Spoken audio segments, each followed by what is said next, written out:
Dear citizens of the Internet, over the past decade, the Internet has become an increasingly integral part of our daily lives. It has evolved into the catalyst behind free media, free speech and global communication. Since its inception, the World Wide Web has become a prominent medium for individuals such as journalists and activists alike. However, a great injustice lurks beneath the surface. A vile infestation of abhorrent animals have been growing, parasitically spreading like cancer. Unknown to the world, it has consumed and victimized innocent children as well as adults. The growing trade of child pornography has become a major problem. While government organizations have put much effort into the dismantling of individuals and websites dedicated to this repulsive trade, the providers of this content have grown frustrated and moved their trades into a much seedier place known as the DarkNet, a network dedicated only to the iniquities that are outcasted by the society we strive in.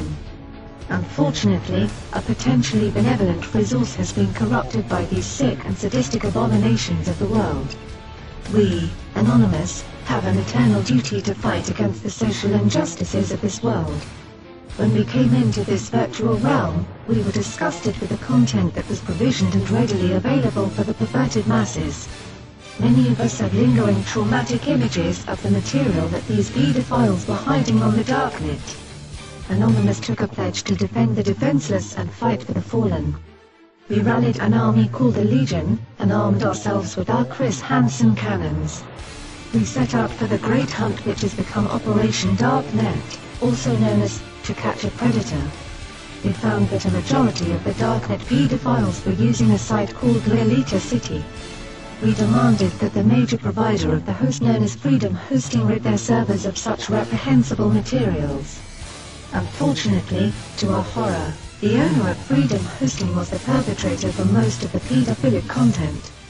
We are now aware that this provider has over 100 gigabytes of content depicting children being sexually exploited for money and sick thrills that only the underlying insects of this world could take pleasure in. While successful in our onslaught to identify users and take down the hosting provider of this unacceptable content, the Darknet is a vast sea with many providers. However, we fully intend to make it uninhabitable for these disgusting degenerates to exist without the fear of prosecution or death. This is our message, our manifesto. You may hold us to every last word, for we will never turn a deaf ear upon the screams of innocent children. You know who you are, and so do we. We are Anonymous. We are Legion. We do not forgive. We do not forget. Expect us.